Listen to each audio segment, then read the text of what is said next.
Écoutez, on va maintenant, même si on a bien le sentiment que, comme d'habitude, il y a 3 milliards de questions qui restent encore en suspens et c'est très bien comme ça. On va maintenant passer à la 3e étape de notre rituel et je vais donner la parole à Dominique Mazéas. Donc le titre, vraiment, entendez-le, respirons-le, hein, la chorégraphie des premiers liens et ses retrouvailles dans le transfert, 2 points, le partage des signifiants formels respiratoires. Et juste avant de vous donner la parole, j'aimerais vous lire un petit extrait. Je ne sais pas qu'est-ce que vous pourrez ou pas en faire, mais c'est vrai que pour moi, c'est vraiment un très très grand livre.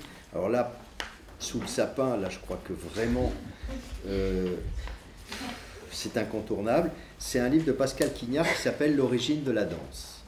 Et là vraiment, si vous êtes preneur du premier chapitre, lisez ce livre parce que Pascal Quignard est avec nous. Alors bon, on va l'inviter l'année prochaine bien sûr, et il va venir nous raconter ça. Il a toute une théorie sur le fait que effectivement la danse est véritablement le mode d'être fœtal, embryo-fœtal, liquidien, et que finalement l'art de la danse, et en particulier un certain nombre de danseurs très précis, et notamment une danseuse japonaise dont il parle beaucoup, une danseuse de Buto, constitue un espace de commémoration de cette danse première que nous avons pratiquée dans l'utérus de notre mère et dans le liquide amniotique. Voilà. Donc il y a un certain nombre de propos, notamment sur la naissance, notamment sur ce passage si souvent passé sous silence entre le grand déménagement de notre première demi-heure liquidienne et de notre vie aérienne. Et il y a notamment un passage parmi 1000 sur le respire. Donc,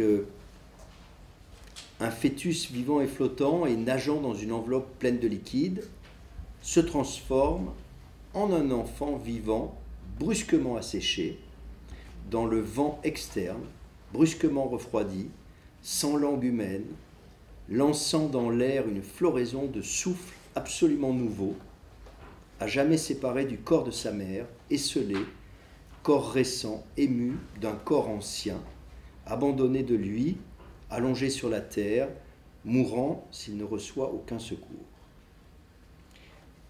Et Quignard de poursuivre, la détresse originaire est l'inspiration.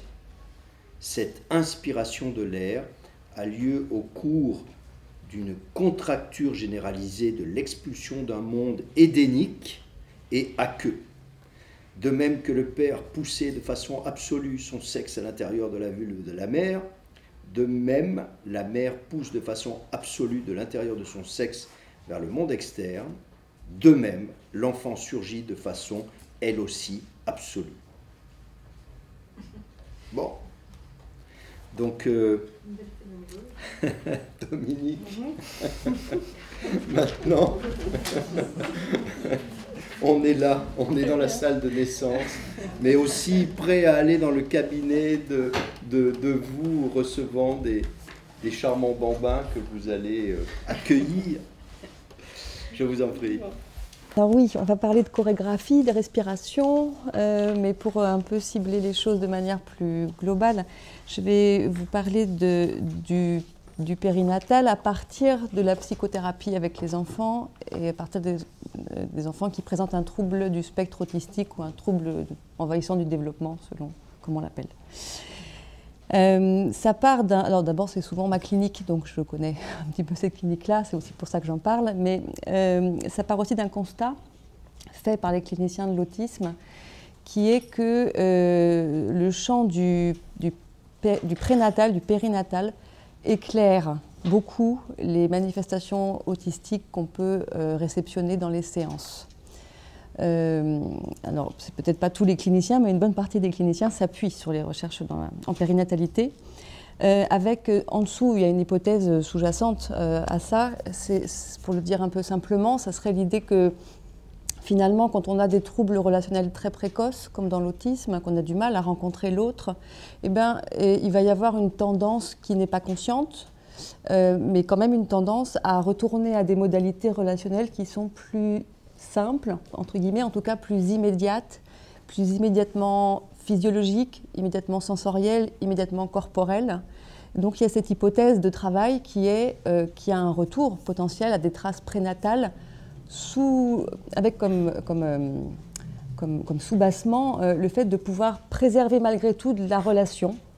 Alors ce n'est pas de la relation dans l'intersubjectivité habituelle, c'est de la relation avec certaines qualités d'expérience qui évoquent malgré tout un être en relation peut-être somatique, biologique, sensorielle, et que c'est avec ça qu'on travaille. Alors, il y a aussi une autre hypothèse, presque un enjeu aussi clinique, c'est que quand on a des troubles sévères de la relation, c'est souvent qu'on a une hypersensibilité.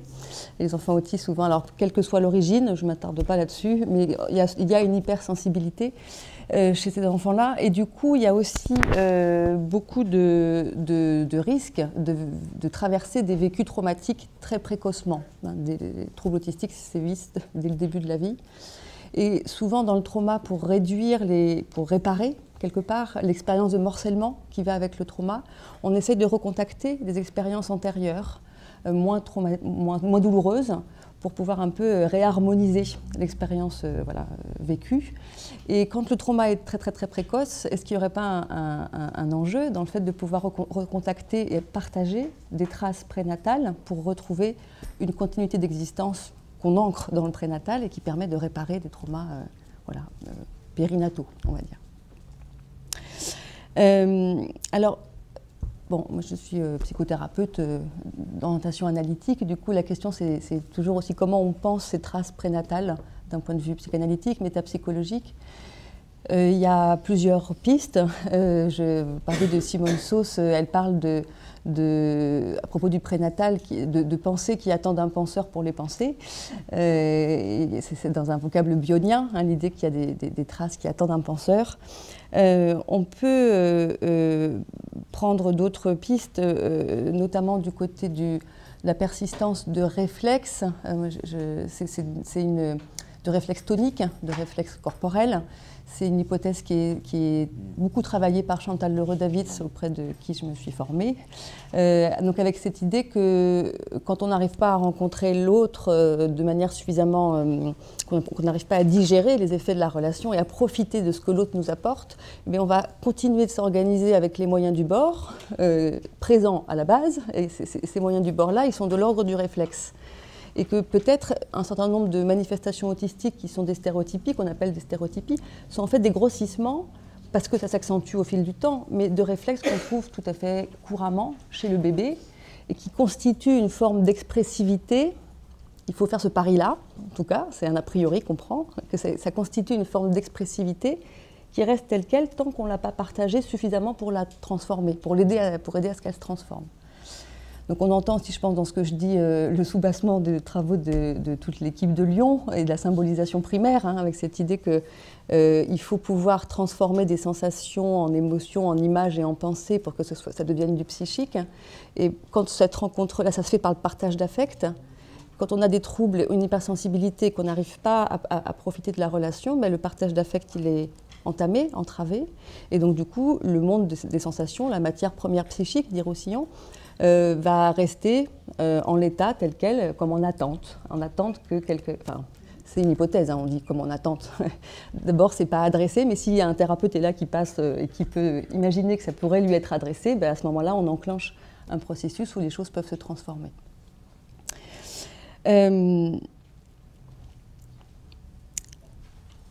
Alors, une fois qu'on a dit ça, peut-être il y a une question qui suit, c'est comment, on peut dire, on travaille avec le prénatal dans cette clinique-là, c'est aussi comment on travaille avec, en fait. Qu'est-ce qu'on en fait?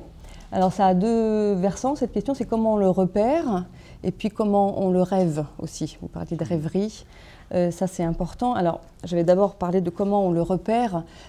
Ça demande forcément une connaissance, au moins de se pencher sur qu'est-ce qui peut bien se passer physiologiquement, sensoriellement, corporellement dans la vie prénatale.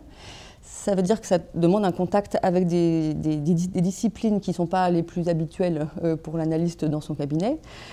Donc ça demande un peu de s'expatrier pour aller voir comment ça pourrait se passer. Mais ça ne fait pas faire l'économie d'essayer de rêver à partir de ce matériau qui n'est pas si habituel que ça pour un analyste d'enfant. Je peux donner un petit exemple,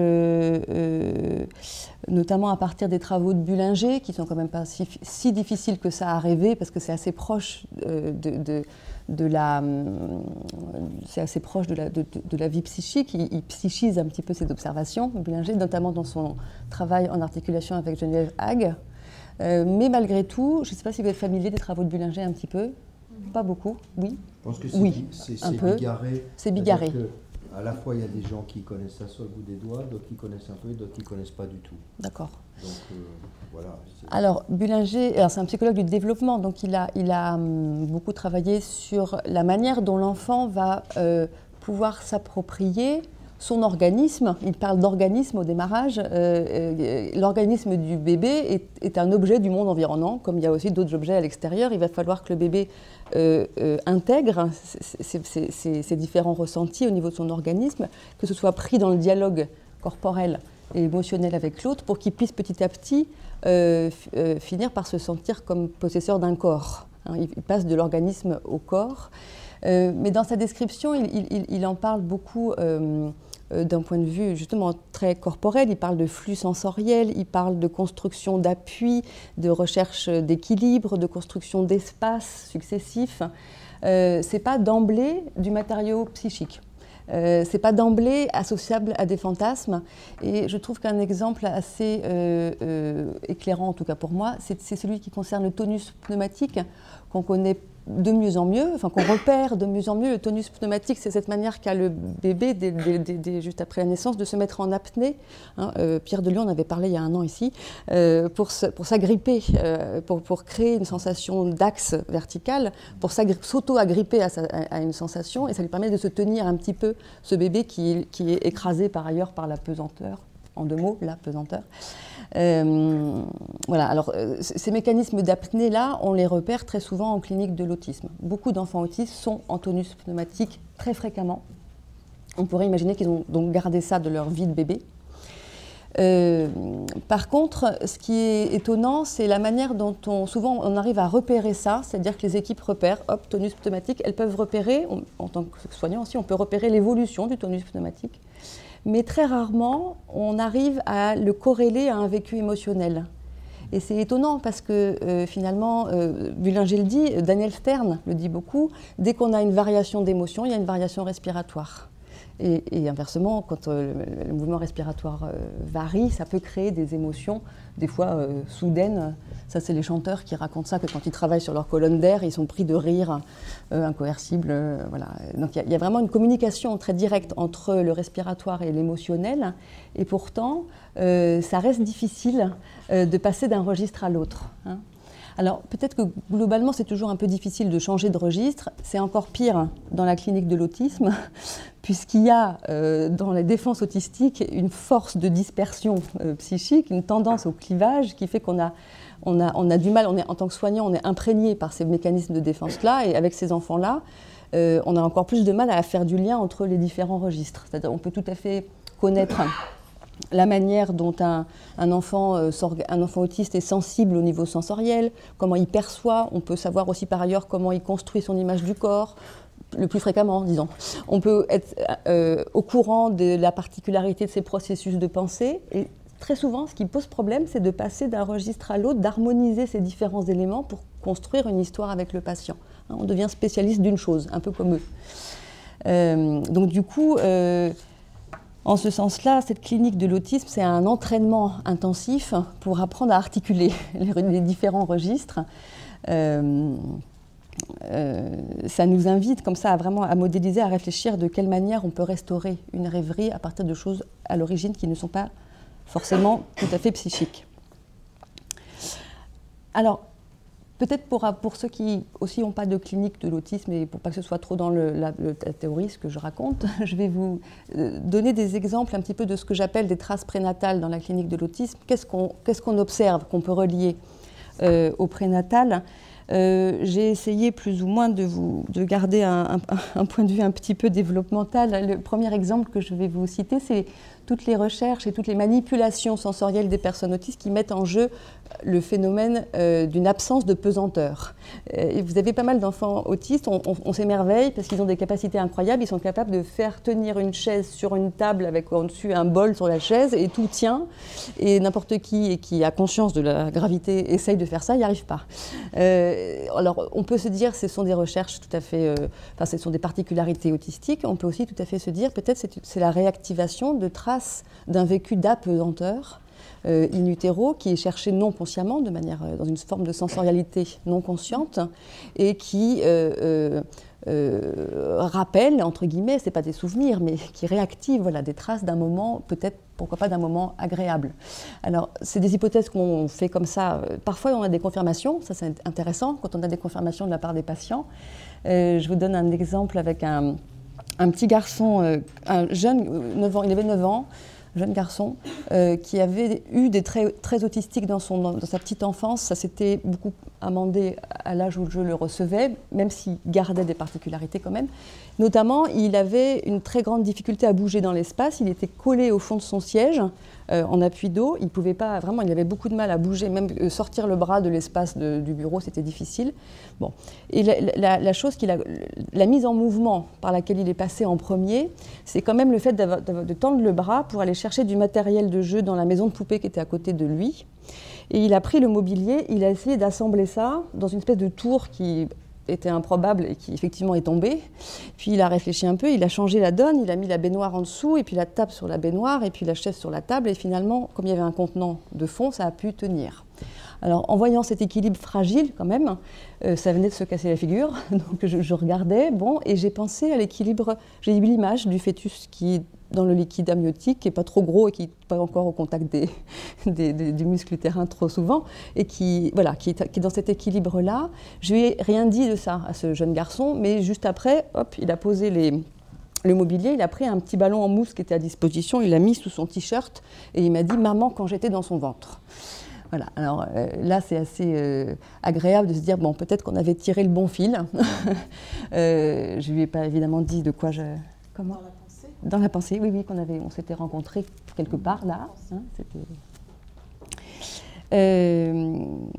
ça indique aussi peut-être que du coup, il y a ceux qui ne parlent pas, peut-être des fois on peut faire des bonnes hypothèses même si ils ne nous confirment pas. C'est-à-dire qu'on s'appuie sur ce que nous disent ceux qui parlent bien pour pouvoir se conforter dans nos hypothèses.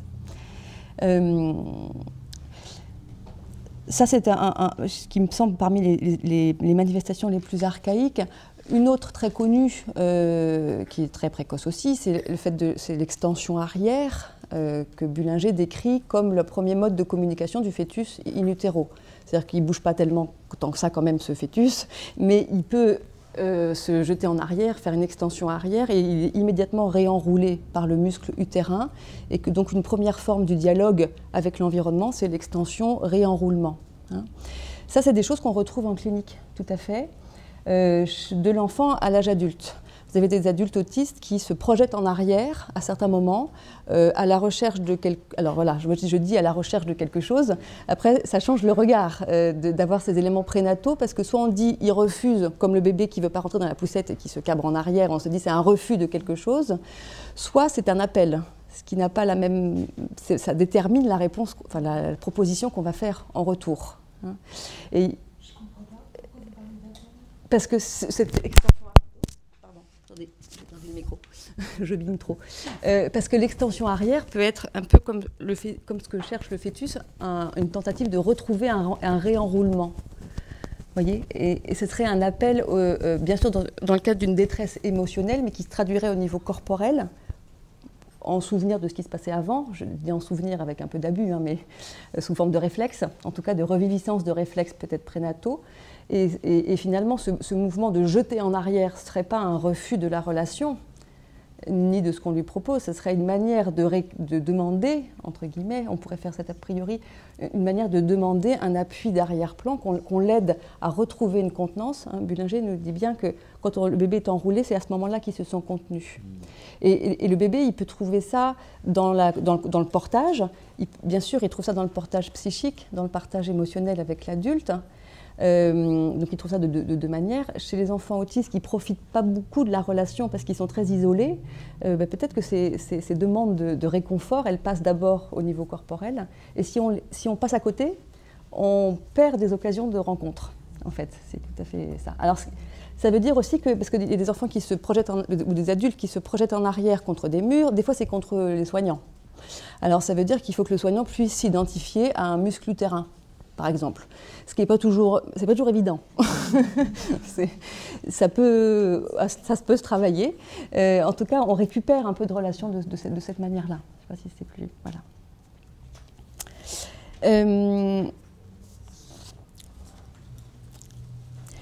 Lié à cette extension en arrière, je suis toujours dans le très précoce, on repère aussi beaucoup de mouvements de se projeter dans l'espace en accélérant ou en décélérant, mais plutôt en accélérant. C'est des choses que Didier Houzel a nommées sous forme d'angoisse de précipitation dans l'autisme.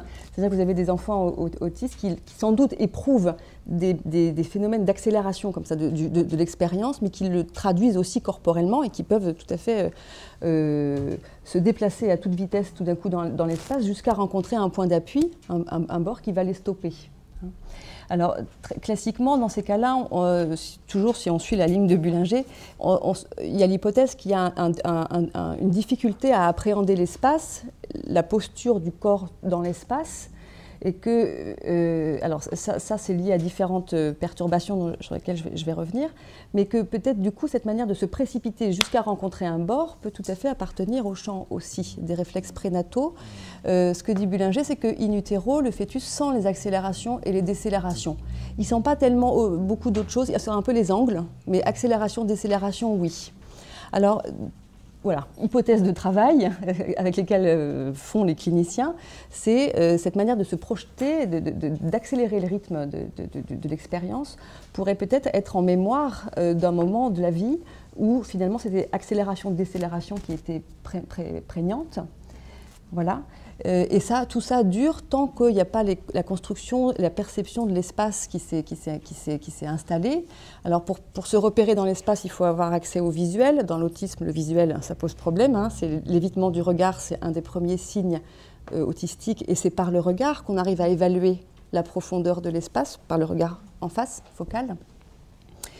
Et puis, ce que nous dit aussi par ailleurs Bullinger, c'est que pour sentir son corps dans l'espace, s'orienter dans l'espace, le bébé a besoin de s'orienter vers l'autre pour pouvoir s'organiser un minimum.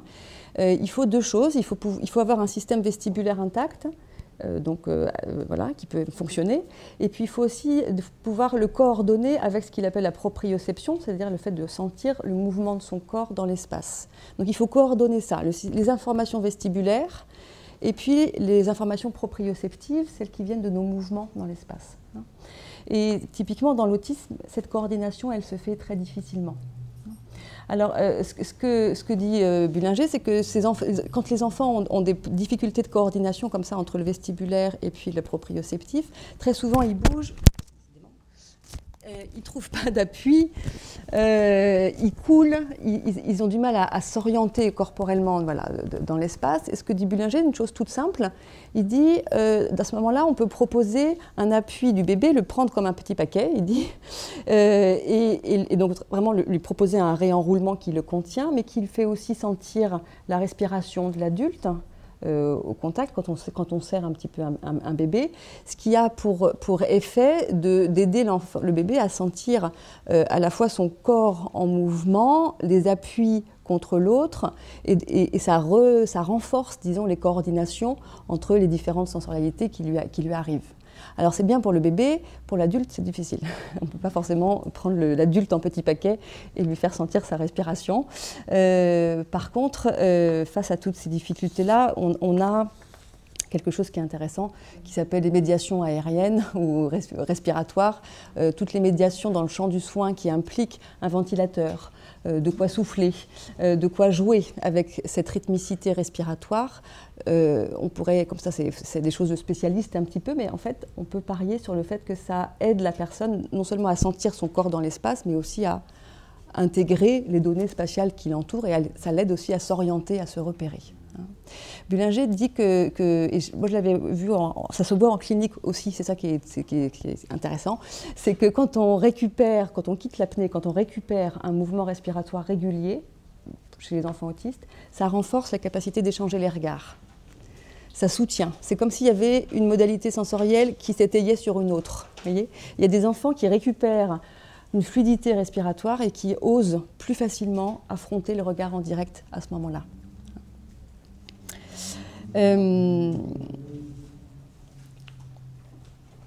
Alors, ça c'était pour les éléments spatiaux, les difficultés spatiales et peut-être des formes de défense prénatale du côté de retrouvailles avec des traces d'accélération, de décélération.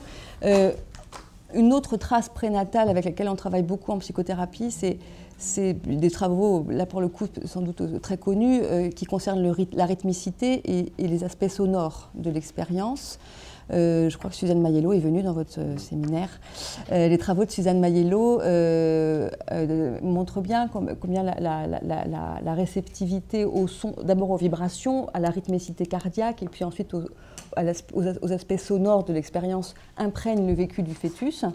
Et ça, ce sont des choses qu'on retrouve après en clinique, c'est qu'il y a beaucoup d'enfants autistes ou d'adultes autistes dont les stéréotypies ont un rythme cardiaque ou respiratoire. Et on pourrait faire l'hypothèse qu'ils entretiennent par eux-mêmes une forme pas de souvenir, de traces toujours. Retrouver une continuité et retrouver une expérience antérieure à la naissance, à un moment où c'était plus simple, plus contenant, parce que c'était biologiquement contenant, et que finalement ils se refont une enveloppe au travers du rythme, en écho à ce qu'ils ont pu éprouver au plan, au moment avant la naissance, dans le champ prénatal. Alors, c'est des choses qui se travaillent après de manière assez rigolote quand même. Il y a plusieurs manières, peut-être il y a des articles de Chantal Leroux-Davids où elle montre aussi comment elle travaille et où elle explique par exemple qu'elle pouvait, dans une séance avec un enfant autiste et une stagiaire, donc elles étaient 3 dans la séance, l'enfant était pris dans une rythmicité complètement rythmique, je crois que c'était une cardiaque à ce moment-là, donc cardiaque c'est 1 par seconde en fait, 60 par minute en gros, c'est comme ça qu'on les repère, et que du coup la thérapeute avait proposé de prendre en charge ça pour dégager l'enfant, et donc elle avait dit moi je vais faire le chœur sur un tambour, et puis la stagiaire a fait le mouvement respiratoire en se balançant à un rythme plus lent, donc ça faisait une composition rythmique, et ce qu'elles ont observé, c'est que la patiente à ce moment-là a quitté sa stéréotypie habituelle pour se lancer dans une autre recherche rythmique beaucoup plus rapide qu'elles ont associé à un rythme plus personnel, un petit peu comme le rythme fœtal, et beaucoup plus rapide que le rythme maternel cardiaque, avec l'hypothèse que du coup, quand on prend en charge un certain nombre de rythmicités que le patient auto-entretient, du coup, on le libère de la nécessité de tenir ensemble son environnement et lui-même, et il peut plus se consacrer à l'expression de ce qui serait lui. Voilà. C'est des choses qu'on retrouve aussi en clinique, en clinique des groupes mère-enfant. Moi, j'ai des souvenirs comme ça de groupes. Alors, quand vous avez des groupes avec 3 enfants petits, qui ont 2 ans et demi, 3 ans, qui ont des traits autistiques majeurs, et puis 3 mamans, et puis 2 soignants, ça fait des groupes un peu difficiles parce que les enfants sont sur un registre très archaïque, les adultes beaucoup moins, il faut pouvoir passer d'un registre à l'autre, c'est souvent très éparpillé, et très souvent les enfants sont en périphérie, donc c'est très fatigant. Et il est arrivé qu'on puisse proposer comme ça, d'inclure les mères dans ce travail-là, et de dire, voilà, on va faire les bruits du ventre tous ensemble, et donc une maman avec un tambour qui fait le battement cardiaque, une maman qui fait le mouvement respiratoire en frottant quelque chose, puis une maman qui faisait les glouglous avec un bâton de pluie, les borborigmes quand même. Et l'effet était assez saisissant, même pour les soignants qui pourraient s'y attendre, mais même, malgré tout c'est surprenant, c'est que les 3 enfants systématiquement venaient au centre du cercle qu'on constituait avec les adultes, dans un mouvement d'apaisement très, très palpable, très visible. Ce qui fait que ultérieurement, c'était les mères qui pouvaient dire, ah bah, quand c'était un peu agité dans le groupe, c'est les mères qui demandaient à refaire les bruits du ventre. Voilà, ça venait d'elles par la suite. Toujours en tirant sur le fil des rythmicités, il y a la question que je connais moins, je lance juste la piste, des vécus, en lien avec la rythmicité cardiaque, des vécus de douleur pendant la vie fœtale. Je connais un tout petit peu les expressions physiologiques de la douleur qui sont présentes chez le tout petit, qui continuent d'être présentes chez l'enfant autiste et qui sont faites de tachycardie principalement, d'accélération du rythme cardiaque, de rougeur, de sudation. Ça, c'est des expressions physiologiques de la douleur. Pendant longtemps, on a cru que les enfants autistes n'avaient pas de douleur parce qu'ils n'exprimaient rien. Mais en fait, quand on regarde les indicateurs physiologiques, ils souffrent beaucoup, voire même plus. Ils ont un seuil de tolérance à la douleur qui est plus bas que ceux qui ne sont pas autistes. Et ça se traduit par ces réflexes physiologiques qui sont aussi présents dans la vie fœtale et dans la vie du tout petit bébé. Alors ces éléments-là, c'est peut-être intéressant de les utiliser en thérapie. Par exemple, je pense à une jeune fille Asperger, adolescente, qui pouvait me dire en séance combien le bruit dans ses oreilles lui faisait mal, la blessait, et elle pleurait en me racontant ça, sans avoir l'air de se rendre compte qu'elle pleurait d'ailleurs, mais vraiment elle essayait d'exprimer à quel point c'était pénible, et juste de faire le lien avec le fait, de lui proposer que peut-être à ce moment-là, dans la douleur, son cœur s'accélérait et battait à tout rompre, et donc de nommer cette sensation-là qui n'était pas visible, mais que je pouvais déduire en connaissant les marqueurs de douleur physiologique, ça l'a beaucoup soulagée, beaucoup apaisée, parce qu'elle ne savait pas comment le dire, mais effectivement ça a correspondu à une sensation qu'elle avait, elle. Donc on ancre, en parlant des ressentis les plus physiologiques dans une séance, on ancre le vécu, on aide à s'approprier finalement son propre corps. Alors, en quittant les rythmes, un autre aspect qu'on repère assez souvent, qui est assez créatif pour les thérapeutes, c'est quand l'image du corps se reconstitue dans l'autisme, ou se constitue tout court. Il y a des développements, des étapes. C'est Geneviève Hague qui a beaucoup travaillé ça, en parlant de l'importance du dos, que dans les premières sensations de solidité corporelle, il fallait avoir un appui d'arrière-plan, ce qu'on préserve chez le bébé beaucoup. Donc, différentes étapes. Elle a insisté sur le fait que quand l'enfant récupère l'échange des regards, très vite, il réinvestit la bouche aussi. C'est-à-dire qu'à l'interpénétration des regards correspond l'interpénétration bouche-tétine ou bouche-mamelon. Ce qu'on voit aussi en clinique, c'est que ça ne s'arrête pas là, et qu'au moment où la bouche se réanime, le creux des mains des enfants devient mobilisable, et le creux des pieds aussi. Et ça correspond, une des hypothèses, en tout cas, de compréhension de ça, c'est que ça correspond à la manière dont les cellules de l'épiderme, enfin de la peau du fœtus, apparaissent en même temps, très tôt à la 7e semaine de grossesse, au niveau de la bouche, au niveau du creux des mains, au niveau du creux des pieds. Et donc il y aurait presque comme une sorte de logique, en fait, corporelle peut-être, qui rejaillirait plus tard au moment de la reconstruction de l'image du corps. Alors ça, c'est plutôt un aspect psychique, comment le corps existe psychiquement, mais peut-être en suivant certaines lignes développementales qui plongent leurs racines dans la vie prénatale, finalement. Alors c'est un outil parce que du coup, quand on a des enfants qui commencent à investir leurs propres mains, on peut tout à fait leur parler de leur bouche et leur parler de leurs pieds et du coup, dans notre rêverie à nous, associer différentes zones et aider à ce qu'elles se mettent en relation les unes avec les autres. On appuie toujours sur cette idée du prénatal. Et puis deux autres petits exemples, alors un peu plus tardifs. On rencontre pas mal en clinique des angoisses d'assèchement. Comme si le passage de l'humide au sec avait été particulièrement marquant. Alors c'est encore plus le cas dans les cas de prématurité, d'enfants qui sont nés prématurés. on rencontre des recherches sensorielles de l'ordre de l'humidification constante. On peut humidifier de différentes manières. On peut humidifier par la salive. Il y a des enfants qui lèchent la main, qui passent la main sur les surfaces pour humidifier. Vous avez des enfants qui postillonnent, qui ont des sécrétions nasales, salivaires, un peu partout sur la bouche, sur le visage, pardon. Et en tout cas, ça crée de l'humide. En fait, ça crée une humidification qui est intéressante à interpréter, à accompagner en tout cas, en ayant en tête qu'il y a peut-être eu un passage très rapide de l'environnement humide à l'environnement sec. Je donnerai un exemple clinique tout à l'heure. Et puis, dans d'autres sources de rêverie aussi, un exemple qui m'avait été donné par une personne qui travaille en institution avec des adolescents. Et elle disait, c'est étonnant comme cet adolescent-là, très autiste, très ritualisé, au moment du goûter, en fait, il a besoin de manger des choses toujours dans le même ordre. Au moment du goûter, ils avaient plein de choses, des gâteaux, du pain, de la confiture, du chocolat, et puis des pâtes de fruits. Et ce patient-là, il commençait toujours par la pâte de fruits, puis le chocolat, puis la confiture, puis le gâteau, puis la mie de pain. Et quand on regarde l'ordre, finalement, on se rend compte que ça passe du plus sucré au plus neutre.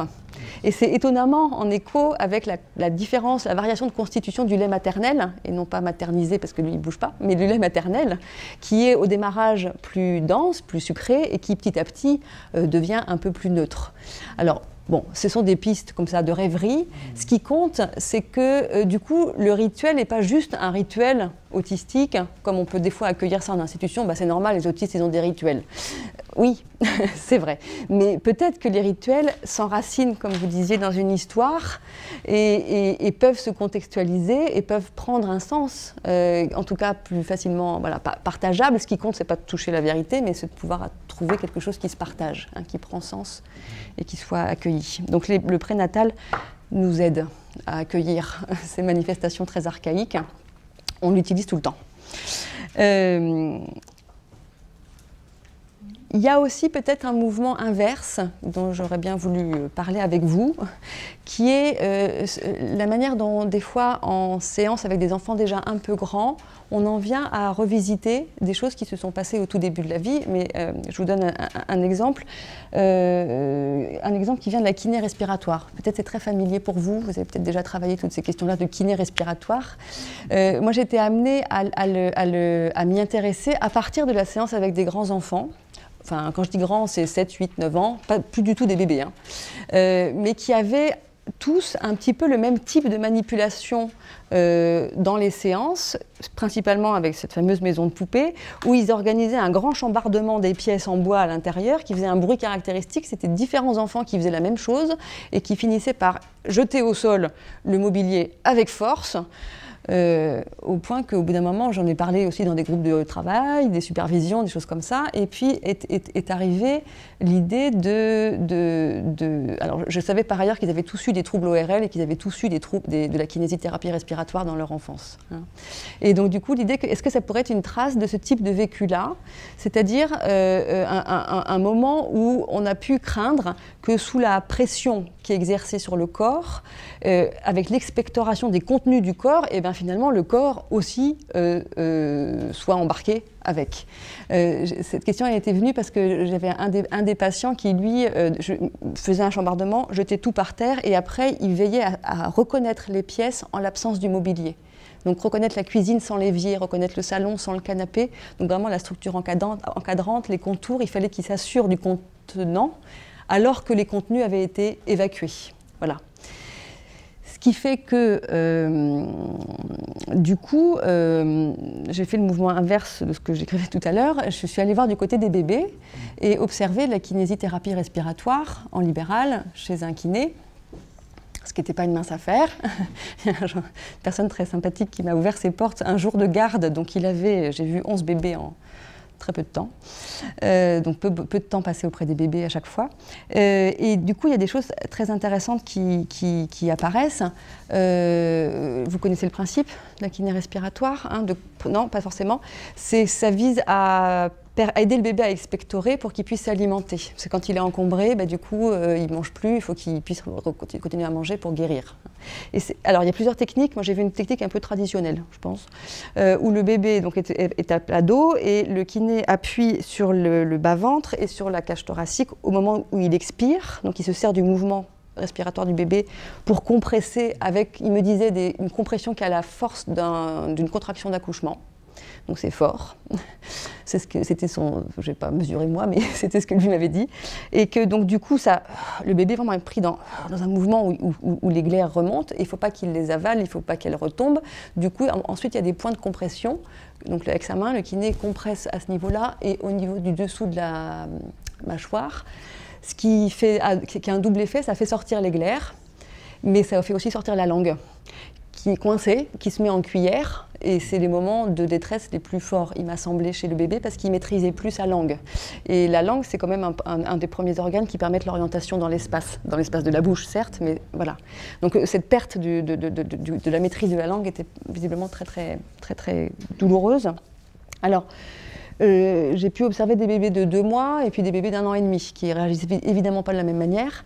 Les bébés de 2 mois, ils avaient ces manifestations de douleur neurophysiologiques, de rougeur, de sudation.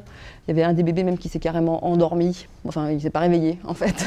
Donc, il n'a pas été vigilant, il n'a pas été conscient de toute la manipulation. Et puis, chez les bébés plus grands, vous avez des systèmes des réflexes de pédalage, de bébés qui cherchent des appuis. Et puis, vous avez quelque chose que je trouve assez intéressant pour la clinique après, c'est une manière très différente selon les bébés d'exprimer la détresse avec leurs yeux.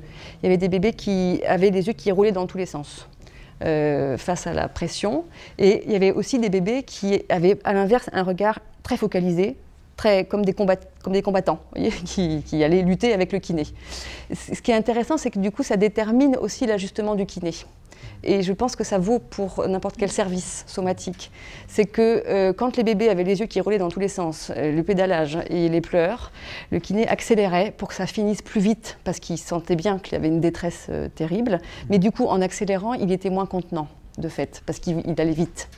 Alors qu'avec les bébés combatifs, il devenait coach sportif. Il disait « on va y arriver, encore un effort », il contenait.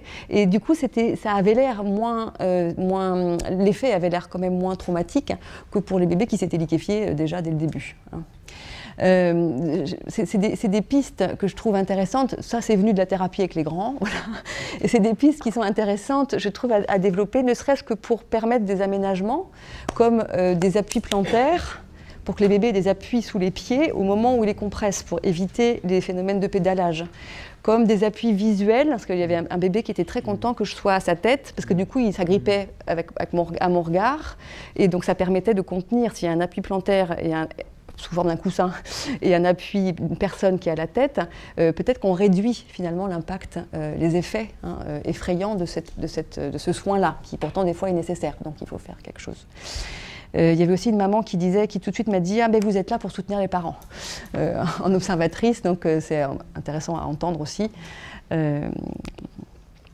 Et puis peut-être d'être attentif à l'expressivité de la détresse qui va déterminer un ajustement spécifique chez le soignant, qu'il soit infirmier, kiné, médecin, alors bon, chirurgiens ils sont endormis, mais en tout cas d'accompagner peut-être les équipes soignantes dans la compréhension de qu'est-ce que leur fait l'expressivité du bébé. Je pense que c'est très intuitif, c'est très condensé émotionnellement comme ressenti, je ne sais pas si si on y réfléchit, on prend le temps d'y réfléchir souvent. Un autre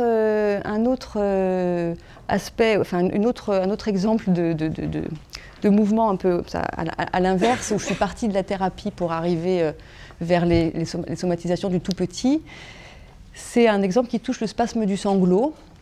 Alors c'est que du respiratoire, j'ai fait des recherches sur le respiratoire, c'est pour ça que j'ai des exemples un peu monothématiques.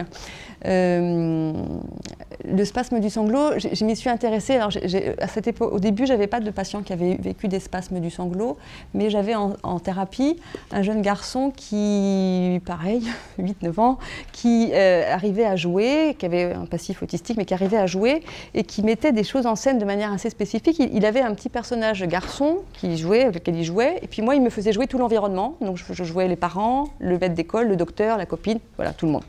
Et dans le jeu, ce qui se produisait généralement, c'était que l'environnement, donc moi, finissait par ne pas comprendre du tout ce que le petit garçon avait à dire, et en réaction, il tombait dans les pommes. Voilà.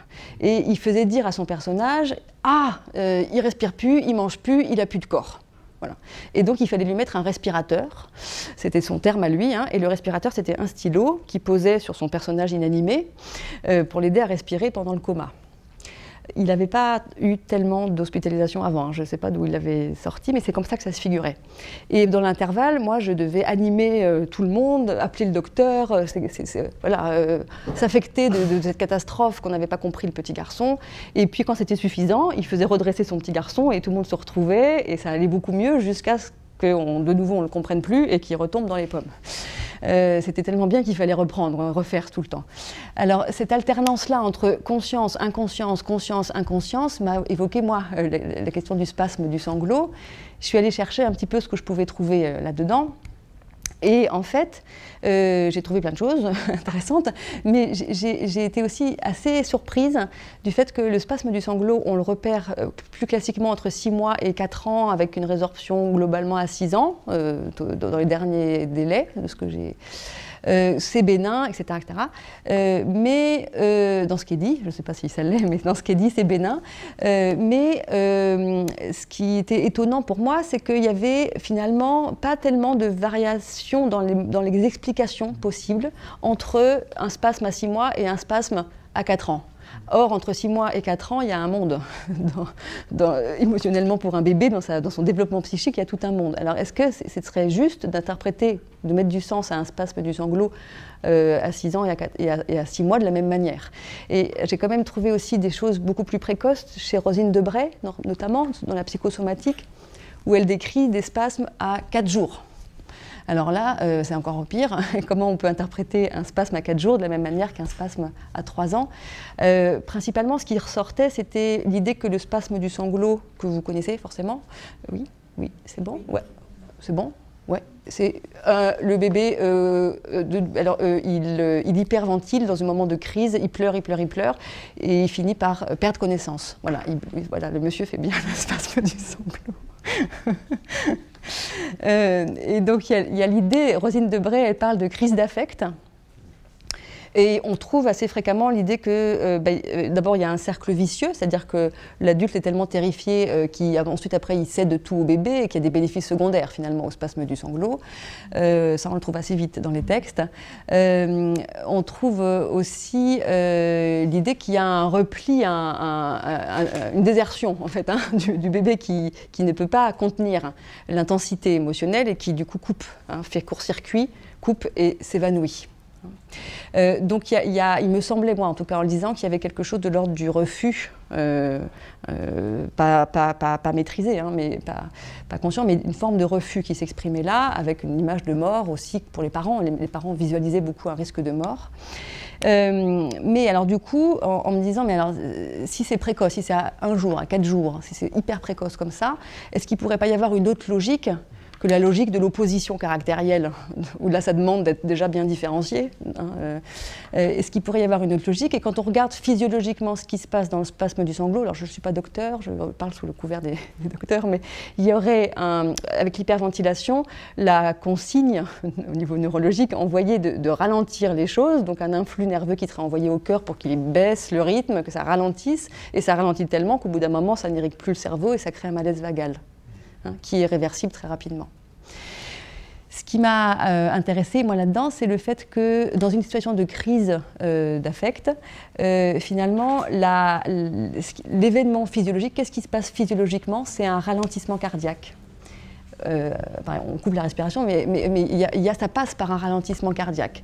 Et je trouvais que ça pouvait faire écho à des expériences, là encore, prénatales, où les moments d'apaisement, alors je ne parle pas des moments de détresse du fœtus, je parle des moments au quotidien où le bébé est imprégné dans un environnement rythmique, la mère est active, quand elle est active, son cœur bat plus vite, et quand elle se repose, qu'elle a de la détente, le cœur ralentit. Est-ce qu'il pourrait y avoir une forme, c'est une question comme ça qui me traversait l'esprit, est-ce qu'il pourrait y avoir une forme non consciente, quasiment physiologique, de recherche d'apaisement par un ralentissement cardiaque, même si ce n'est pas volontaire, ce n'est pas décidé. Hein, c'est pas actif, agile de la part du bébé volontairement. Ce que ça change simplement, c'est que du coup, on imagine que le bébé, il n'est pas en train de couper la relation ou de vouloir mourir ou de je ne sais quoi. Il est en train peut-être d'essayer de repasser par une modalité plus antérieure d'apaisement, ce qui change la donne dans ce qu'on propose à l'enfant et ce qui change aussi sans doute la manière dont le parent peut le recevoir si on lui transmet cette hypothèse-là. C'est-à-dire qu'on va du coup peut-être travailler davantage sur la question de la contenance plus que sur l'opposition et la crise d'affect, un peu plus que sur la passe d'armes. On va travailler d'abord sur la contenance. Et c'est quelque chose que j'avais, du coup, en redéroulant plusieurs années après, plus récemment, j'ai eu l'occasion de travailler avec un autre enfant qui n'est pas tout à fait autiste, pas vraiment. Je donne l'exemple quand même. Un enfant dont j'avais appris par la mère qu'il avait eu des spasmes très, très intenses, très fréquents, depuis son premier mois de vie, et qui était visiblement apparu après une douleur très intense au moment de la circoncision. C'était une circoncision pour motif religieux. Mais et là, ça s'était infecté. C'était pas une circoncision dans un champ chirurgien, c'était pas à l'hôpital, ça s'était fait. Et ça s'était infecté. Du coup, il y a eu 1 mois de douleur infernale parce qu'avec la couche, tout s'était infecté.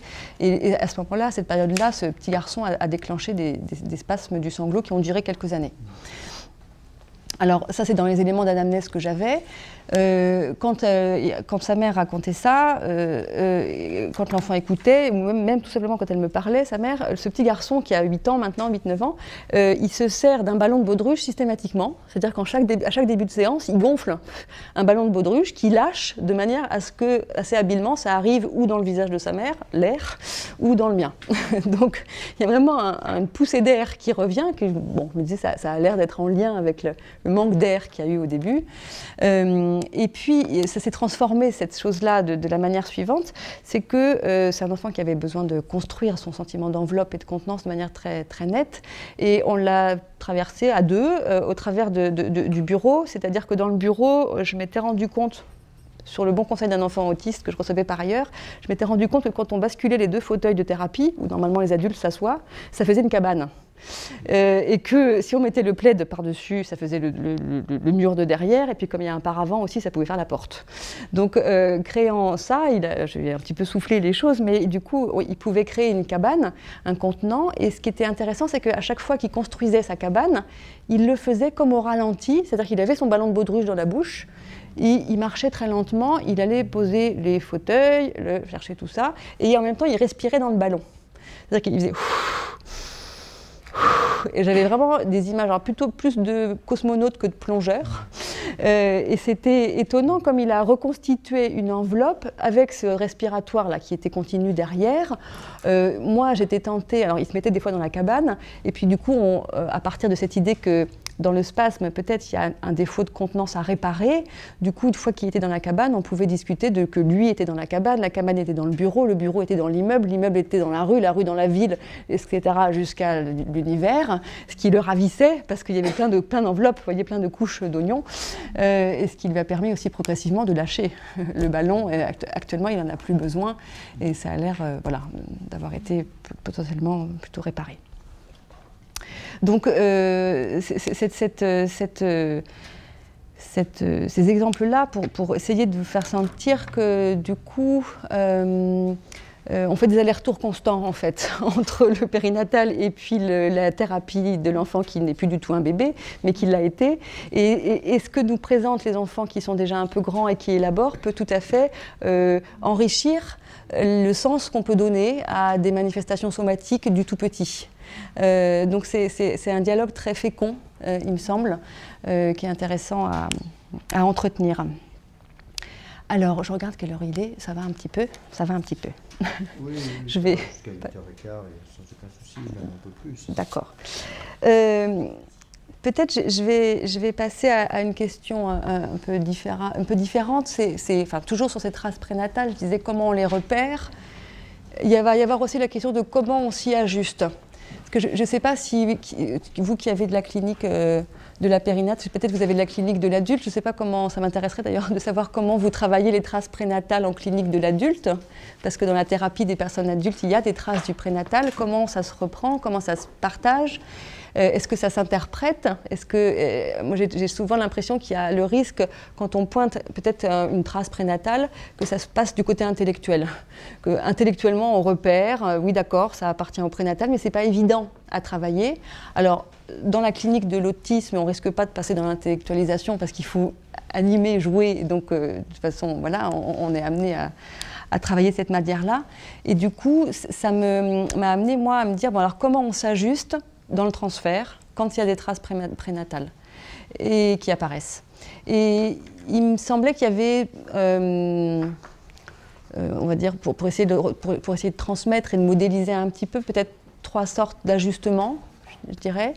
Il y a un ajustement dans la recherche de consistance. Alors je dis des trucs un peu compliqués, mais Bullinger, il parle de ça. Il dit qu'il y a beaucoup de stéréotypies qui correspondent à des recherches de consistance corporelle. On fait des gestes pour percevoir quelque chose et dans l'instant, ça nous donne un corps.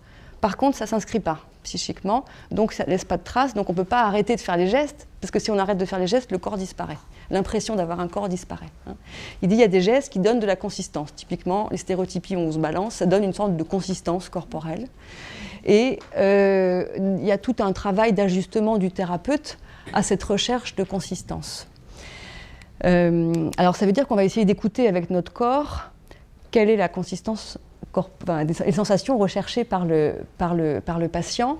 J'ai été beaucoup aidée, moi, dans cette modélisation-là, par les travaux d'Anne Brun, qui parle avec les patients dans les problématiques les plus archaïques, qui parle de l'importance de pouvoir partager, enfin d'être attentif à son contre-transfert corporel, c'est-à-dire de pouvoir sentir qu'est-ce qu'on ressent dans notre corps au contact du patient et qui parle peut-être en partie de ce que ressent et recherche le patient.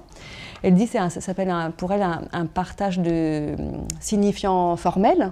Elle s'appuie sur la théorisation de Didier Anzieux. Le signifiant formel, c'est... Il faut repréciser le signifiant formel. C'est une première mise en forme du mouvement dans l'espace. C'est une première formation psychique qui n'est pas encore structurée, organisée sous la forme d'une scène, ou une scène qui se joue dans le fantasme. Souvent, il y a une scène qui se joue avec des protagonistes, etc. Dans le signifiant formel, il n'y a pas encore de scène avec des protagonistes bien différenciés. Il y a un mouvement qui prend forme dans l'espace. Et Anzieux dit, c'est des premiers ingrédients du fonctionnement psychique. Anzieux dit que ça se traduirait par une phrase qui n'a pas de sujet défini, mais plutôt comme « ça explose ». Voilà. Ça explose, vous voyez, ça peut créer une sensation où ça coule, ou une surface ondule. Ça, c'est des signifiants formels pour Anzieux. C'est une manière de traduire dans le langage aussi, pour qu'on se le représente, une amorce de mise en forme, une amorce d'organisation des sensations qui traversent le corps. Voyez ? Et donc, avec ces enfants-là, Anne Brun dit on partage des signifiants formels, c'est-à-dire qu'on essaye de mettre en mots ce qui nous traverse dans notre corps et qui a sans doute à voir avec ce que l'enfant ou l'adulte, le patient, cherche à ressentir, à éprouver. Voilà. Dans ce partage-là de sensations corporelles, il y a, pour essayer de le faire, de le rendre vivant, de le rendre animé, ce partage-là, de le psychiser aussi un peu plus, le thérapeute et sans doute le clinicien du bébé aussi, je pense beaucoup, et devient attentif souvent aux variations de vitalité qui traversent le patient. C'est Daniel Stern qui a théorisé les affects de vitalité, que vous connaissez peut-être plus que les... Non, je le redis, je le redis aussi, parce que c'est un tellement joli concept, hein, les affects de vitalité. C'est toute cette manière dynamique qu'on a de faire quelque chose. C'est-à-dire qu'on peut se lever, s'asseoir, penser, s'endormir, parler, avec des vitalités différentes, selon si on est fatigué, joyeux, excité, angoissé. C'est tout ce qui colore notre dynamisme et notre manière d'être vivant, en fait, hein, d'être animé. Et ce que dit Stern, c'est que finalement, oui, peut-être je peux vous donner des exemples. Dans les affects de vitalité, il dit exploser, gonfler, papillonnant, planer, éphémère, pulsatile. Pour lui, c'est des mots qui racontent la vitalité. Vous voyez, il essaye de les traduire en langage pour les transmettre aussi. Et finalement, ce qu'il dit, lui, il dit ça avec le bébé, il dit, le bébé, il a quand même plusieurs mères, parce que la mère varie dans sa vitalité, et des fois elle dit bonjour, et puis des fois elle dit bonjour, puis des fois elle dit bonjour. Et ça varie, il dit au bon moment, il fait la moyenne. Hein, il a des différents bonjours de maman, et il est réceptif à ces variations de vitalité, il s'ajuste, et au bout d'un moment, voilà, il fait la moyenne. C'est souvent des choses qui ne sont pas accessibles pour les enfants autistes, hein, de faire la moyenne. Mais dans tous les cas, ils ont des variations de vitalité auxquelles nous, on peut très subtilement s'ajuster. J'ai en tête un petit garçon très autiste, pour le coup, de Caner, qui passe son temps à faire des i. La variation du i n'est pas liée à la variation vocale, elle est liée à la variation du mouvement, hein, qui est plus ou moins saccadé. Et par moment, il a des vitalités plus fortes. C'est-à-dire qu'il fait i. Voilà, c'est beaucoup plus fort. Voyez, et puis des moments, c'est plus mou. Alors, quand c'est toute une séance avec que des i, il faut trouver des indices de variation pour pouvoir penser quelque chose. Hein. Et on peut s'ajuster tout à fait sur la vitalité, hein, sur les variations de la vitalité, ça nous aide à penser. Stern, il dit, c'est la vitalité les variations de vitalité qui vont aider à créer des pensées. Ça forme des pensées, en fait. Et dans cette manière-là qu'on a de pouvoir s'ajuster à la vitalité, ben finalement, un des outils qu'on a pour être sensible à la vitalité de l'autre, c'est notre mouvement respiratoire. C'est-à-dire que quand quelqu'un a des mouvements saccadés en face de vous, ou à l'inverse, c'est complètement mou, vous le voyez, vous le comprenez, mais vous le ressentez. Et on le ressent dans une forme de résonance, on va dire, respiratoire. Quand vous avez en séance un patient qui a le souffle court, ça vous fait quelque chose dans votre respiration, parce qu'il y a une communication, en fait. Hein. Et Stern dit qu'il y a beaucoup de l'ajustement très précoce qui passe par des indices respiratoires non conscients, tant que ça se passe bien. Enfin, tant qu'on arrive à communiquer, on n'a pas besoin de se rendre compte que ça vient du respiratoire. Du coup, en associant et avec le soutien d'Anne Brun, qui me l'avait fait remarquer avec beaucoup de gentillesse, c'est que dans l'ajustement avec les enfants autistes, on peut tout à fait faire un partage de signifiants formels respiratoires. C'est-à-dire qu'on peut s'ajuster au niveau du rythme respiratoire avec le patient. Ça ne veut pas dire qu'on va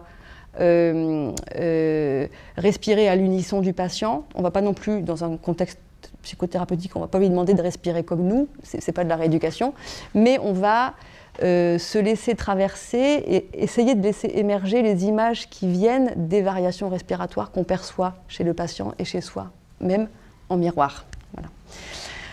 C'est très subtil, c'est très discret, c'est peu palpable, mais dès qu'on parle de respiration, c'est peu palpable de toute façon, parce que le souffle, c'est quand même pas évident à matérialiser, bien que heureusement quand même ça peut se condenser, des fois on le voit et on l'entend quand on parle, mais en tout cas, ce qui me paraît important, là, c'est de pouvoir sentir qu'il y a des outils d'ajustement très subtils, fondés sur des fonctions physiologiques de base. La respiration, on ne la pense pas beaucoup en psychanalyse parce que c'est du vital. Hein. Le vital, c'est là, c'est pas là. Mais sauf que le respiratoire, il se modèle, il devient modelable. Le souffle peut se modeler. On peut moins modeler un rythme cardiaque, on a moins accès quand même. Hein. Donc le souffle, c'est cette partie du corps qui est à la fois vitale et à la fois de l'ordre de l'objet malléable constamment. Donc du coup, on peut travailler avec ça. Alors peut-être alors qu'est-ce que je choisis? Je vais essayer de faire vite sur 2 exemples cliniques. Le premier, c'est l'exemple d'un petit garçon qui avait eu un passé en couveuse. Il avait été hospitalisé en couveuse pour une jaunisse. Donc il avait été traité par photothérapie pendant assez longtemps, 2 semaines. Juste à la naissance. Voilà. Par ailleurs, après, il avait développé des traits autistiques. Moi, quand je l'ai vu, de nouveau, c'était un enfant, celui-là aussi, qui parlait, qui pouvait un petit peu élaborer, de manière un peu autistique quand même. Et donc, du coup, à la fin au retour de vacances, après une période de séparation dans la thérapie, il m'avait demandé un petit peu, d'abord, si je me rendais compte des distances entre certains pays. Sous-entendu, on s'était séparés très longtemps et qu'on avait été très éloignés. Et puis, il m'avait demandé de mimer les moyens de transport. Alors, il me dit, quel mouvement fait l'avion ? Alors l'avion, on avait défini que c'était la diagonale, et la fusée comme ça, et le train, et puis le vélo qui était un peu voilà, derrière. Et il voulait absolument que je mime les directions de décollage des moyens de transport avec le son soufflé associé. Il fallait que je fasse le bruit des moteurs. Ce qui n'était pas toujours évident, mais bon, j'essayais de moduler, en tout cas, au niveau respiratoire. Et puis, passé ce moment-là, il s'est intéressé à autre chose. Il avait vu sur Internet, je pense, des images de loups qui hurlent à la lune. Alors, il a commencé par me dire pourquoi, c'est une époque où il disait 1000 pourquoi par séance. Alors, pourquoi le loup qui hurle à la lune ferme les yeux quand il hurle ? Alors, bon, j'ai accompagné les questions, j'avais pas toujours les réponses. La question d'après, c'était le loup hurle à la lune, est-ce que la lune entend ? Alors, j'avais d'emblée des images quand même, évidemment, de petits bébés loups qui hurlent après un adulte lune. Et est-ce que l'adulte entend ? J'avais des images du bébé en couveuse, j'avais des images de tout ça que j'ai essayé de lui transmettre et que ça n'a pas du tout marché. Pas du tout, il n'avait rien à faire. C'était pas le bon moment. Et quelques mois après encore, il a complexifié les choses, il m'a dit « Si le loup hurle à la lune et qu'une fusée passe derrière le loup, est-ce qu'on entend encore le loup ?» Voyez ?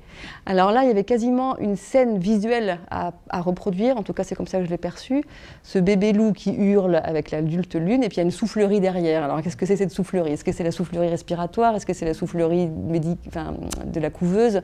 Qu'est-ce qui se passe ? En tout cas, il essaye d'articuler plusieurs plans, en fait, à la fois. De nouveau, on ne pouvait pas du tout parler du passé, de ce qu'il avait vécu petit, tout ça, pas possible. Et puis, petit à petit, quelques mois après, il me dit « Alors, le loup, il a les oreilles pointues. Est-ce que le loup qui a les oreilles longues, le chien qui a les oreilles longues peut hurler aussi à la lune ?» Et ce que je n'avais pas vu, c'est que j'avais des cheveux comme ça à peu près, et qui me regardaient avec beaucoup d'attention. Est-ce que le chien qui a les oreilles longues peut aussi hurler à la lune ? Alors, je n'ai pas compris tout de suite, après coup, je lui ai dit très spontanément « Ah bah oui, le chien aussi, il hurle à la lune. » Et il a enchaîné avec un insight incroyable. Tout d'un coup, il m'a dit oh, « Mais alors, quand un bébé crie, ça veut dire c'est pour dire qu'il est là ?» Vous voyez, il est passé d'un coup du métaphorique du loup qui hurle à la lune au chien qui hurle à la lune au quand un bébé crie, c'est pour dire qu'il est là. Je suis là, il dit. Alors évidemment, j'ai acquiescé, oui, c'était ça. Je pense que le fait qu'il ait senti qu'on avait un point commun, que je pouvais aussi, moi, en tant que chien aux oreilles longues, hurler à la lune, que ça lui était pas réservé. Moi aussi, je pouvais être un bébé qui hurle de détresse. Ça lui a permis de se sentir moins isolé. Il a pu se passer de la métaphore, en fait, animale, et être plus directement du côté du bébé. Et puis encore un peu après, il repartait sur ces images-là. Donc je lui dis, tu sais, vraiment, je trouve que ça me fait penser à... Il aimait beaucoup le dessin animé Azur et Asmar, vous savez, et Azur a les yeux très bleus. Il y avait la lumière bleue de la couveuse. Et il me disait, Azur, j'aime bien Asmar, mais Azur avec son bleu clair, il me fait peur, ça me fait mal. Donc je me disais, est-ce qu'il n'y a pas des choses comme ça, des traces aussi de vécu comme ça ?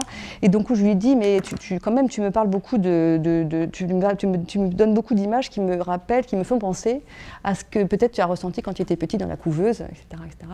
Et à ce moment-là, au bout de, ça devait faire 2 ans de suivi où on traversait ces images-là, à ce moment-là, il a pu me dire « Ah, mais en fait, tu étais là quand j'étais petit, près de la couveuse. » Alors, j'ai dit que non, j'étais pas là, mais que je pouvais imaginer ce qu'il avait bien pu ressentir. Bon. Ça, c'était une idée encore complètement bizarre de ne pas être là, mais d'imaginer quand même, c'était encore un peu difficile. Mais vous voyez, pour voir tout le cheminement, et ça passe au début par des choses respiratoires, de direction dans l'espace, c'est pas du tout humain, pas du tout, c'est vraiment des formes, des qualités de relation, et puis ça se compose petit à petit, ça s'assemble, et puis il y a un loup, une lune, une fusée derrière, il y a un espace, et puis finalement il y a des points de comparaison, et on peut se rencontrer, et ça s'intègre en fait. Parce que bon, les thérapeutes sont redevables aux périnatalistes de tout ce qu'ils apportent comme support de rêverie. Et inversement, je me disais peut-être que les thérapeutes peuvent contribuer par ce qu'ils voient eux, par ce dont ils sont témoins ensuite, à peut-être rassurer des somaticiens qui sont pris dans des soins douloureux, ou peut-être ils contiennent leurs émotions parce que c'est douloureux ce qu'ils font vivre aux autres, ils peuvent se rassurer sur le fait qu'il y a toujours de quoi élaborer. Après coup, il y a toujours de quoi rêver et que les enfants ont plein de ressources pour se sortir de là où ils sont, par là où ils sont passés. Voilà. Merci. Alors, moi je dirais d'abord que ça pourrait passer anodin d'avoir comme ça une acuité non spéculative, vraiment au plus près de la phénoménologie clinique. Phénoménologie signifiant bien justement une précision dans l'observation, et on ne se perd pas dans des conjectures projectives et abusives. On est vraiment au plus près de l'observation. Donc c'est très très rare d'avoir ce travail d'orfèvre que vous nous avez proposé, où on voit bien les allers-retours entre ce qui a pu être observé par un certain nombre de gens qui nous parlent du comportement fœtal et ce qu'il en est de ce que vous vivez contre-transférentiellement avec les enfants que vous rencontrez. Et vous insistez, et je crois que vous avez vraiment raison, sur la double entrée, hein, c'est-à-dire que c'est une boucle, hein, ça marche dans les deux sens. Bon. Alors, une fois qu'on a dit ça, et une fois qu'on a dit, mais bon sang de bonsoir, qu'est-ce qu'on pourrait revisiter une fois qu'on est prêt à envisager, mettre dans un certain nombre de théories existantes, ce que vous nous proposez autour du prénatal et des traces prénatales.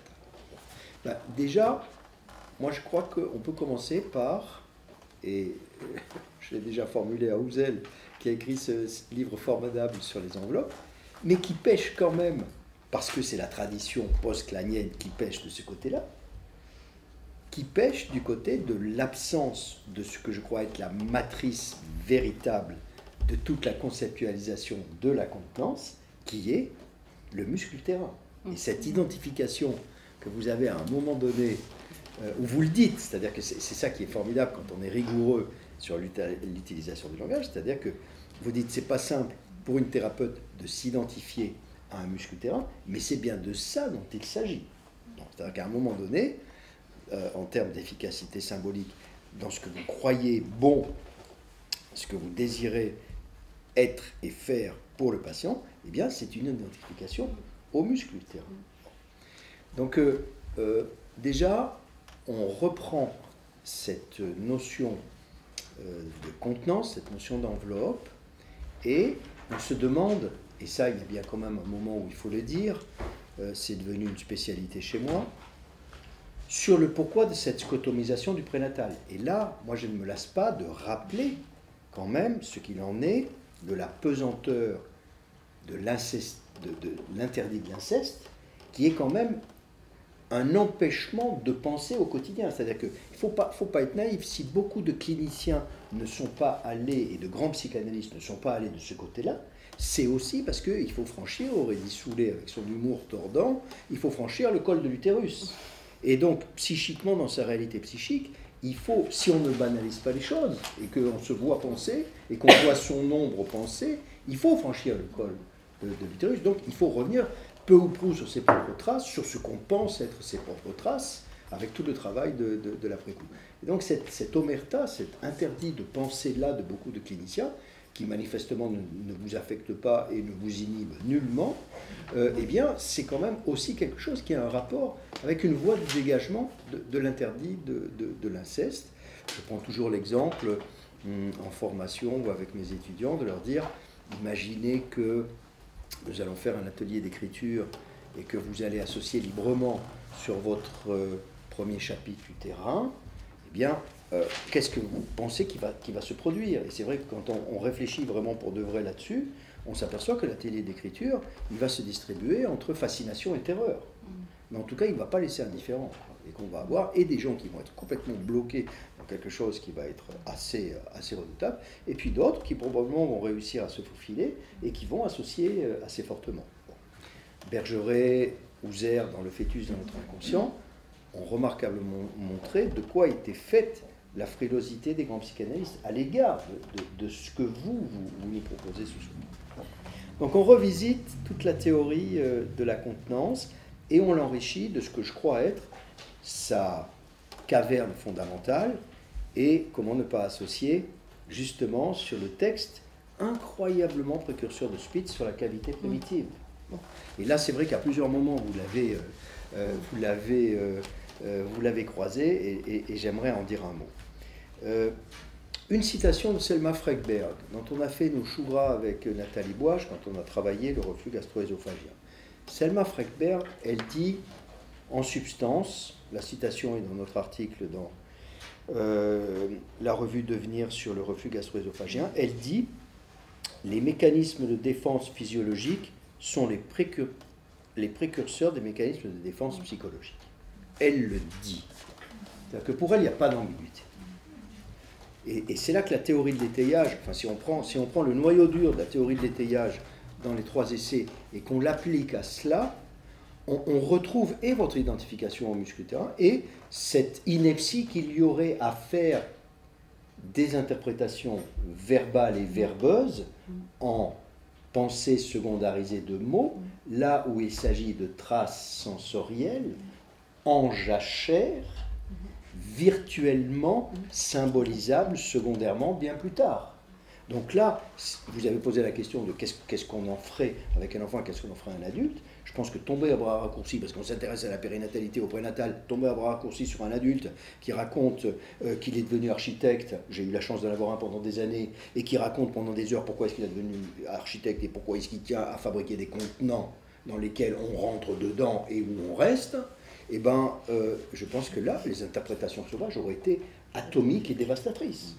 Et elles auraient eu exactement l'effet contraire à ce qu'on aurait pu souhaiter quand il s'agit, une fois rappelé la charge incestuelle de toute notre affaire de maison primitive, des inquiétantes étrangetés de la heimat de la maison primitive, si en plus on balance des interprétations sauvages, alors là c'est le fiasco total, quoi. Et puis les portes se referment, on a ce qu'on mérite, quoi. Bon, alors, dans la cavité primitive, il est aussi dit, Spitz, et il le dit vraiment incroyablement, et ça je crois que c'est en résonance avec ce que vous nous proposez, ce que vous avez dit en préambule, pour moi c'est une théorie générale.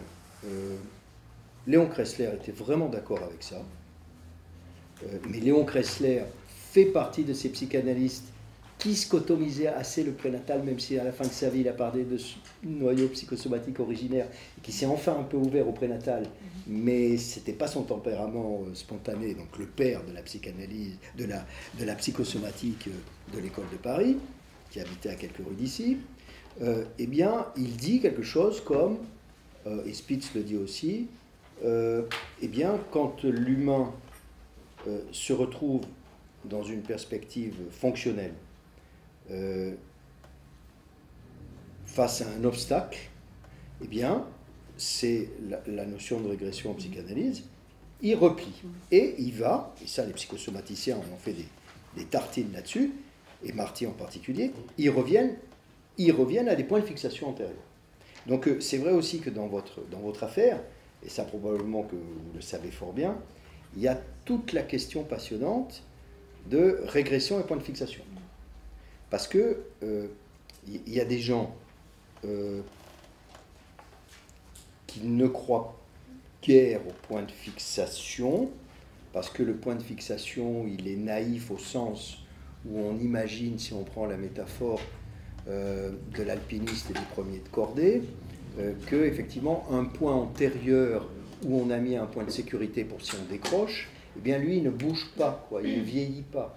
Alors que les amateurs d'après-coup en psychanalyse, ils considèrent qu'un point de fixation, il n'est pas Z-close, il n'est pas hors temps, il est pris dans le mouvement et en réalité matérielle épigénétique et en réalité psychique, il est toujours soumis à la boucle de l'après-coup. Donc régression soit, mais est-ce qu'on régresse là où on était avant ou est-ce qu'on régresse à un néo-endroit qui est l'endroit où l'on va aujourd'hui sur des terres d'autrefois. Et là, j'en arrive moi, c'est de ce côté-là que j'ai été déniaisé à ce que vous nous dites ce soir, c'est avec le reflux gastro-œsophagien. C'est-à-dire qu'avec Nathalie Boige, quand on a travaillé ça, pendant 1 an et demi, on a résisté à l'idée. Parce que cette idée de dire que le reflux gastro-œsophagien, c'était un axe de nostalgie de l'enfance, de son milieu aquatique, au début, c'est apparu comme une sorte d'acte poétique de résistance, et on trouvait ça vraiment trop spéculatif.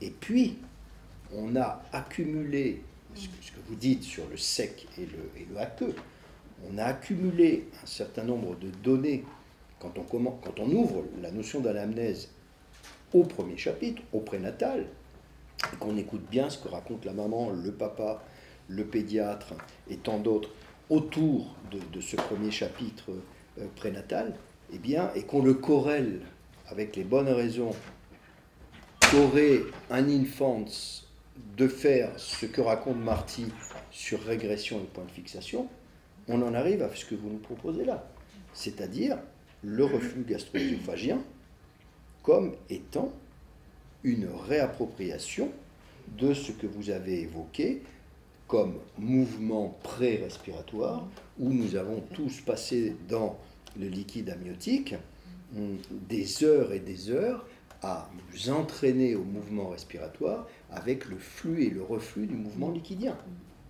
Un mouvement liquidien, on a des sensations de ça que j'adore personnellement quand on fait de la plongée masque, et où, pas les premiers jours en bord de mer, mais quand on a plongé, qu'on a pris confiance en son masque et en la possibilité de laisser venir l'eau de mer dans l'oropharynx jusqu'au sphincter inférieur œsophagien, c'est-à-dire qu'on accepte qu'il y ait une inondation de la zone nasale jusqu'au sphincter inférieur œsophagien, eh bien, on retrouve quelque chose qui a un rapport avec effectivement notre vie prénatale. Et le reflux gastro-œsophagien, et oui, nous est vraiment apparu comme quelque chose de cet ordre-là. Mais alors, là où c'est intéressant, par rapport à ce qu'on disait là sur la sage-femme, réalité matérielle, réalité psychique, c'est que la tête d'un certain nombre de collègues pédiatres à qui on a proposé dans des congrès de pédiatrie que le reflux gastro-œsophagien, c'était la commémoration d'une période liquidienne ancienne. Bon, alors c'était vraiment intéressant. On a vécu avec Nathalie des heures incroyables, quoi. Mais ce que je veux dire, c'est que chez les pédiatres, c'est là qu'il faut vraiment, il faut retrouver la diversité. Il y a vraiment des gens qui sont preneurs de ce genre de choses, et puis d'autres qui partent en courant, et chez qui on sent que là on gêne, quoi. On rentre dans une zone qui est vraiment incroyable. Mais bon, je voulais, par ce biais-là, et par le biais de cette pathologie incroyablement fréquente, puisqu'on avait montré à l'époque, on avait fait une étude un jour donné dans plusieurs départements, et qu'on avait montré le nombre de bébés qui étaient traités pour reflux gastro-œsophagien dans la République, c'est absolument incroyable. Donc ce que vous faites avec le spasme du sanglot, j'espère véritablement que vous allez pouvoir l'approfondir, parce que on est là finalement, je le dis tout net, dans la possibilité de prendre le Que sais-je de Kressler, qui est un livre formidable, mais qui scotomise le prénatal, et donc il s'agit de réécrire l'œuvre formidable de la psychosomatique du bébé à l'aune de ce que nous sommes en train de dire, et à l'aune de la théorie que nous propose Goltz, de la théorie en 3 temps. Le premier temps est prénatal, le deuxième temps est postnatal, et le temps du traumatisme, c'est une danse à 3 temps qui doit inclure ce dont nous parlons ce soir. Donc, et là, je crois que tous les troubles fonctionnels, tous les troubles psychosomatiques du bébé sont vraiment envisagés comme ça, parce que l'exemple que vous donnez d'un bébé qui a des troubles respiratoires ou des troubles dermatologiques ou des troubles, les anorexies précocissimes, comment est-ce qu'on peut les accueillir si on ne les corrèle pas à une vie prénatale? Et je finirai par une question, parce que pour moi c'est vraiment très très important. Moi personnellement, et je sais que Dieu sait si j'aime bien mes amis romains et enfin les Italiens de Rome et les Italiens de Padoue, et là j'ai quelques amis qui sont vraiment, vous connaissez peut-être déjà ou qu'il vous faudra rencontrer, qui sont vraiment des gens qui travaillent sur l'émergence du moi fœtal, ce genre de choses, qui ont fait les premières observations esterbiques, fétales, etc. Bon, bref. Il y a une chose, moi, qui me gêne chez eux, et j'aimerais avoir votre sentiment là-dessus. Moi, je me plais, c'est complètement spéculatif, c'est entre poésie et clinique, hein. Je me veux, et j'imagine le fœtus comme un mammifère humain non pensant. C'est-à-dire que la réflexivité du cogito, je n'en ai pas besoin pour envisager le fœtus.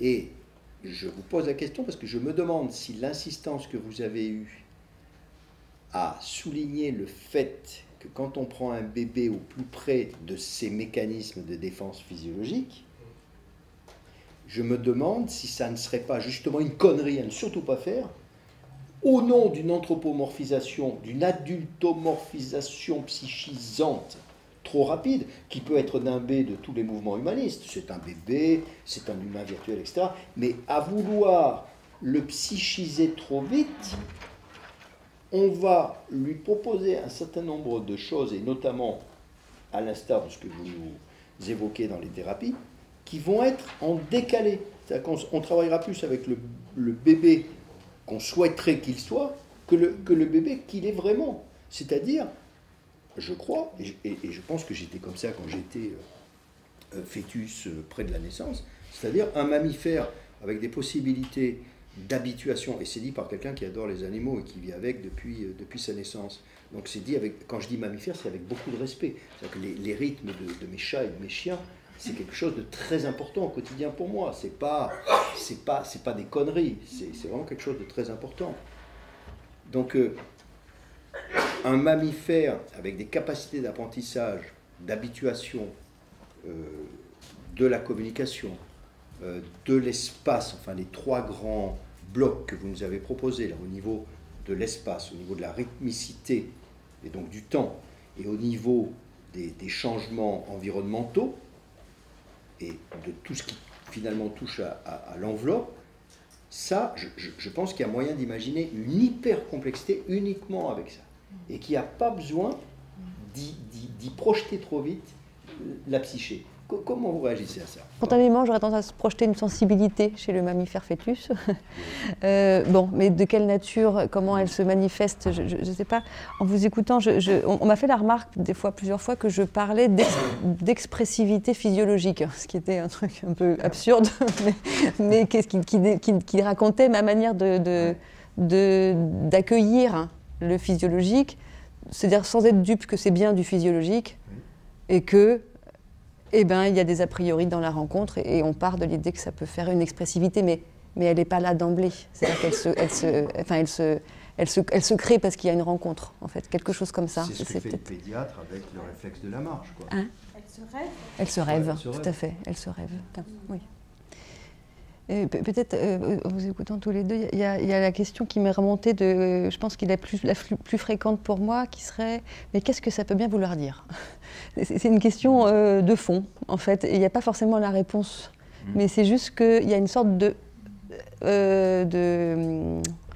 d'attention, de mouvement d'attention vers cette question-là, et effectivement, c'est important qu'il n'y ait pas des choses trop complexe en réponse en avant-coup, enfin, que ce soit quelque chose qui se construise au fur et à mesure, et même par surprise, des fois c'est « ah ben ça veut dire ça », mais on s'en rend compte bien plus tard de ce que ça aurait pu vouloir dire ou de ce qu'on aurait pu comprendre. Ça me faisait penser aussi à ce que, bon, c'est dans mes références évidemment, mais à ce que Chantal Lheureux-David théorise en termes de sensorialité inconsciente.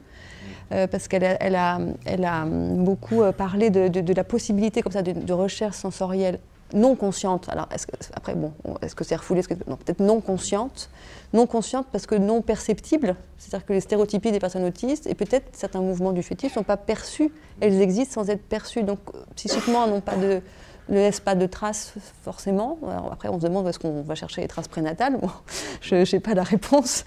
Je sais qu'elle parlait, on avait discuté un petit peu du fait qu'elle passe par le vocabulaire de la métaphore. Elle dit qu'il y a des métaphores, des recherches sensorielles qui sont comme des métaphores de rencontres humaines. et qui a des recherches de lumineux dans les stéréotypies qui peuvent tout à fait évoquer le lumineux du regard, et que peut-être métaphoriquement chercher du lumineux dans une stéréotypie, c'est essayer de trouver de la rencontre par le regard, mais pas directement, en détournant, en passant par l'environnement. Ça c'est toute la théorisation de Chantal Lheureux. Et alors il y a cette question de est-ce que c'est une métaphore, est-ce que c'est pas une métaphore? Et il faudrait lui demander directement, mais il me semble bien qu'elle m'avait dit il y a plusieurs manières d'utiliser des métaphores. Il y a des manières métaphoriques spontanées, enfin évidemment c'est plutôt l'observateur qui voit une métaphore. Puis il y a le fait d'avoir conscience qu'on est en train de faire une métaphore. Alors évidemment, les personnes autistes, elles n'ont pas conscience qu'elles sont en train d'utiliser une métaphore. Elles n'ont pas ce degré de réflexivité-là. Voilà, ça me faisait penser à ce champ-là de la sensorialité inconsciente qui peut-être et qui n'est pas rien non plus. Enfin, c'est-à-dire que c'est pas parce que c'est non conscient que ça n'a pas de valeur. Et par rapport aux apnées, il me semble qu'il y a un effet aussi peut-être là physiologique avec lequel n'importe quel enfant a pu jouer. C'est que quand on est en apnée, on entend plus souvent son cœur battre. Si vous maintenez l'apnée un peu longtemps, quand on fait des concours d'apnée dans son bain tout seul, on entend son cœur qui bat. Alors il y a une hypothèse qui est de pouvoir peut-être récupérer du rythmique cardiaque dans un moment d'angoisse. Alors après, il y a différents registres aussi, parce que là, c'est du respiratoire très archaïque qu'on voit dans l'autisme, et il y a du respiratoire qui se laisse prendre dans une organisation plus névrotique, évidemment, plus différenciée. Dans le langage courant, on va prendre l'air, on va respirer, c'est-à-dire qu'il faut se séparer de l'autre un peu pour pouvoir respirer son air à soi. C'est presque une logique qui s'inverse parce qu'au niveau de l'archaïque, Anzieux dit un bébé qu'on ne touche pas, donc qui n'est pas touché tactilement par l'autre, a sa respiration qui reste en surface, qui n'est pas profonde, donc qui n'est pas apaisante. Donc ce serait presque, dans les premiers temps, il faut de l'autre pour respirer, et puis en grandissant, il faut moins d'autre pour respirer. Voilà. Il faut quelque chose qui bouge. Alors, du coup, je sais pas, ces enfants-là, peut-être ça varie selon leur propre vécu d'intrusion. Il y a aussi, comment il s'appelle, James Gamil, qui a travaillé avec Geneviève Hague aussi pas mal, qui parle d'introjection et de projection respiratoire. Hein, c'est un voilà, qui dit vraiment que la respiration se prête à des processus d'introjection et de projection. Et il y a des enfants qui vont par crainte, alors dans une organisation moins autistique, peut-être plus psychotique, ou en tout cas il y a de l'autre de toute façon, il y a la peur d'être contaminé par des odeurs, par exemple, ou contaminé par l'air de l'autre, quand il y a l'identification projective qui marche bien. Du coup, il peut y avoir des blocages de respiration dans ces moments-là aussi. Voilà. Je pense que oui, il y a plein d'entrées selon le contexte, mais... Bon, on vous applaudit. Merci à vous.